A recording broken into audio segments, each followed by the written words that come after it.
Buenas tardes. Vamos a hablar de dos de los elementos que caracterizan el contrato de arrendamiento, como es la forma y el plazo. Si ustedes me permiten, voy a compartirles pantalla.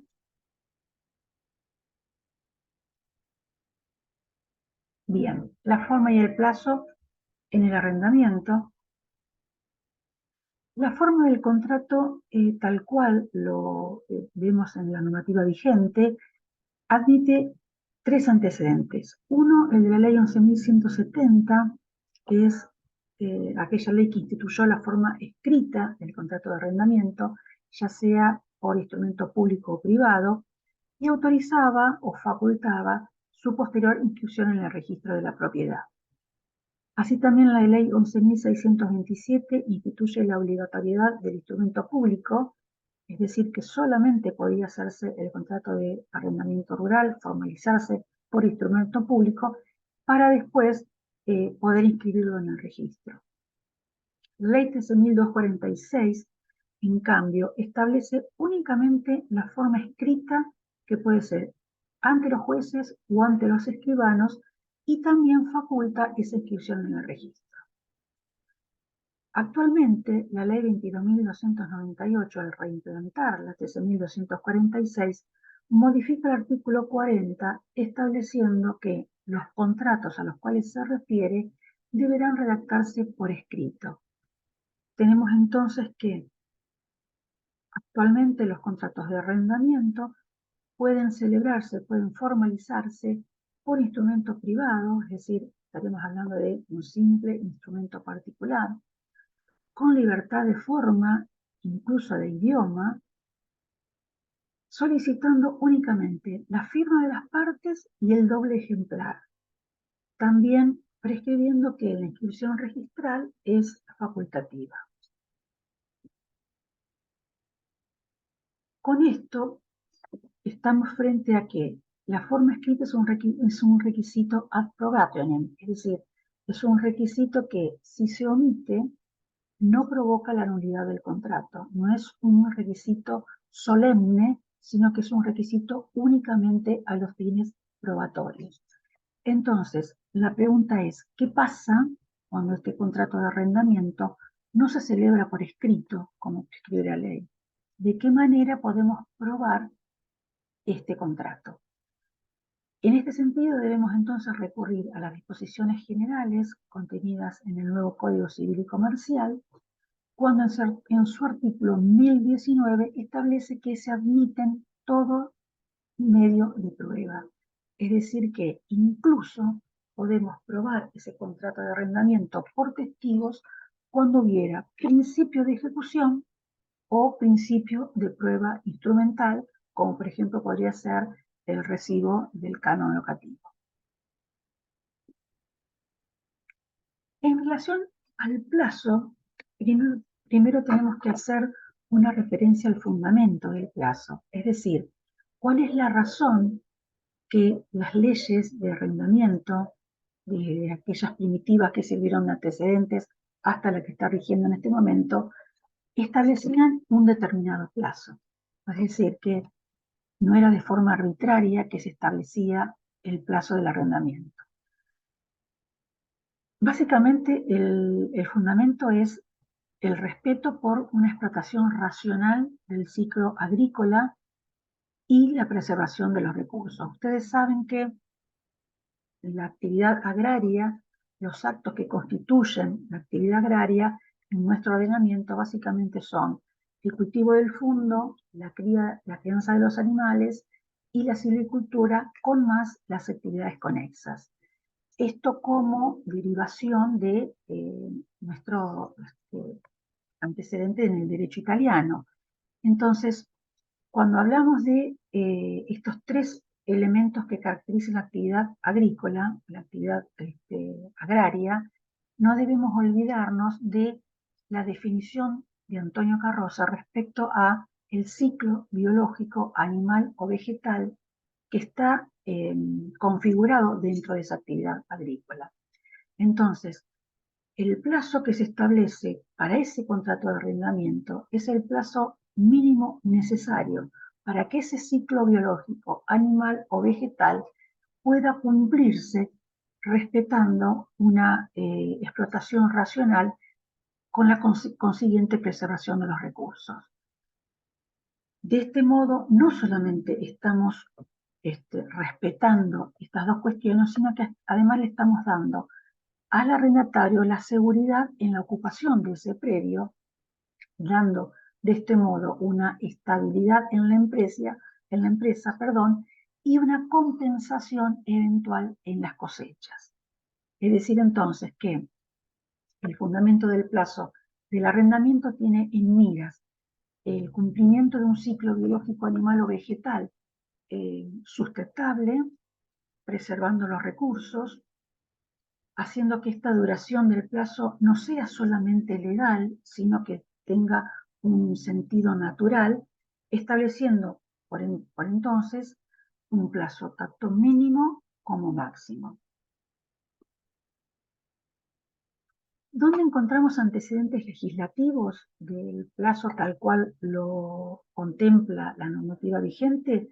Primero, en las dos leyes que estuvimos hablando, o en las tres leyes que estuvimos hablando, la 11.170, que lo estableció por un plazo de 4 años, la 11.627 también lo estableció en un plazo de 4 años, pero debía además el arrendatario notificar ese plazo elegido, en el caso de que sea mayor. Y la ley 13.246, de antecedente inmediato al actual, establecía el plazo en 5 años. Establecía además una prórroga por 3 años, cuya opción debía ejercerse en un plazo anterior a los 6 meses del vencimiento del plazo originario. Esta ley preveía además, respecto del contrato de arrendamiento, el ajuste del precio y la reconducción del contrato. Preveía también la 13.246 la formalización de contratos sucesivos, es decir, estos contratos sucesivos son aquellos contratos que se formalizaban por el mismo plazo, que podían formalizarse por el mismo plazo de 5 años, con opción a 3 años más. El decreto ley 1639 del año 63 determinaba que si ese plazo no estaba establecido en el contrato sucesivo, la ley lo consideraba en 3 años. ¿Cuál era el requisito de considerar un contrato sucesivo? Era aquel contrato que estaba celebrado sobre el mismo predio por las mismas partes en forma expresa. En forma expresa que podía ser escrito o no, pero debía ser en forma expresa. Y también ese decreto ley admitía la tácita reconducción.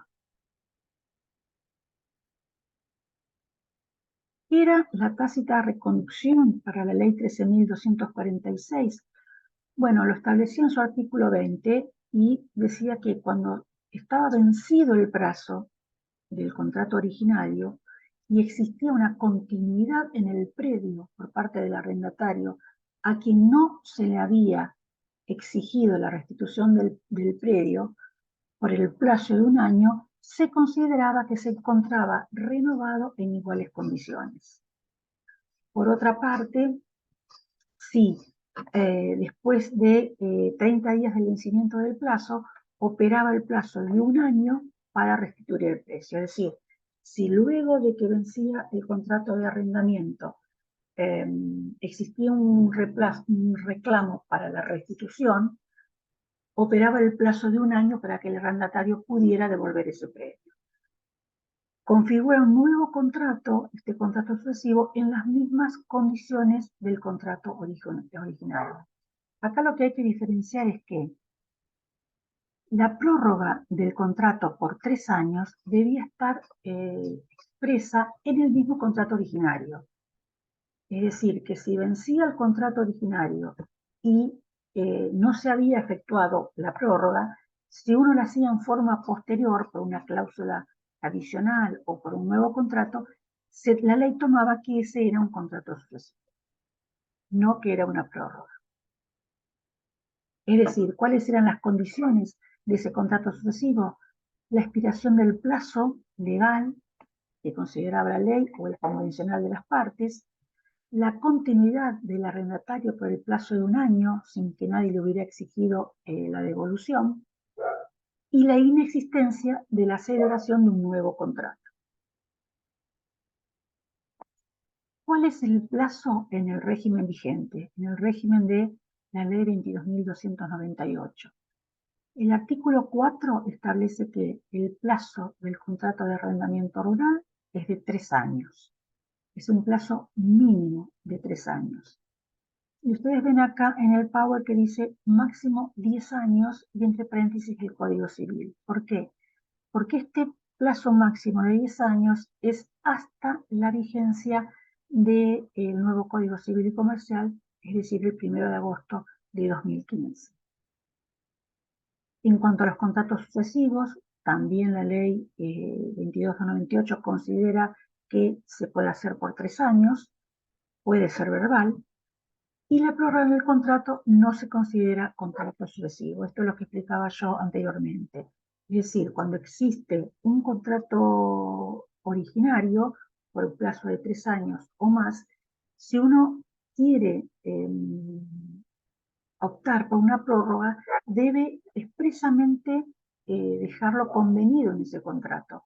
Si no, la ley va a tomar como que estamos hablando de un contrato sucesivo.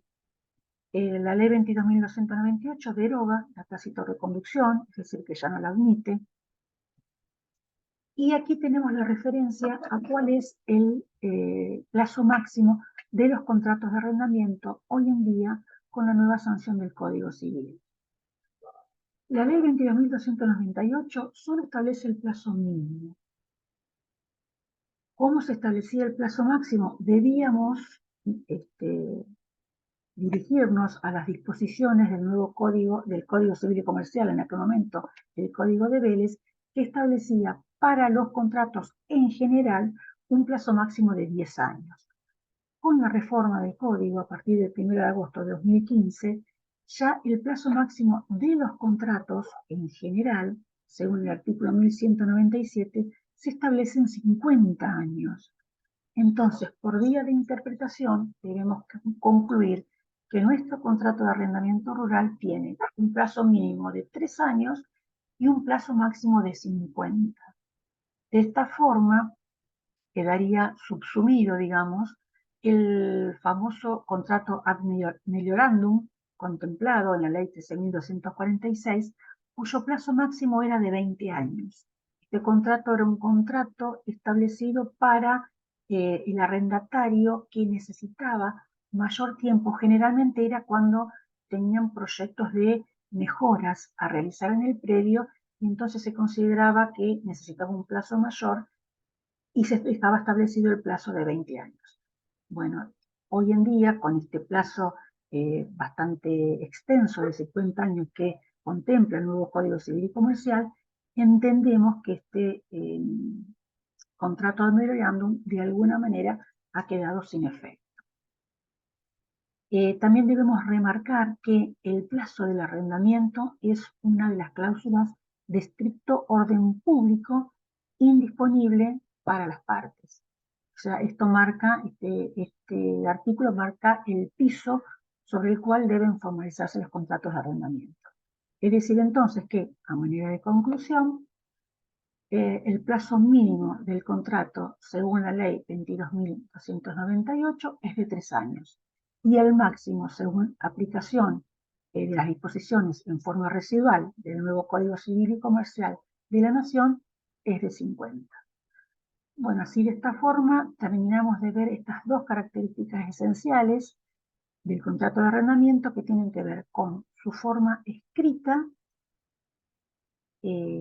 para formalizar el contrato, que solamente debemos atender a el doble ejemplar y la firma de los contratantes, no obstante poder probarse por otros medios de prueba dispuestos en el Código Civil y Comercial, el nuevo Código Civil y Comercial, para el caso de que el contrato haya sido celebrado en forma verbal. Y la otra cláusula que se debe respetar es el plazo mínimo y el plazo máximo por el cual se puede formalizar el contrato. Muchísimas gracias y volveremos a tratar los demás restantes elementos del contrato.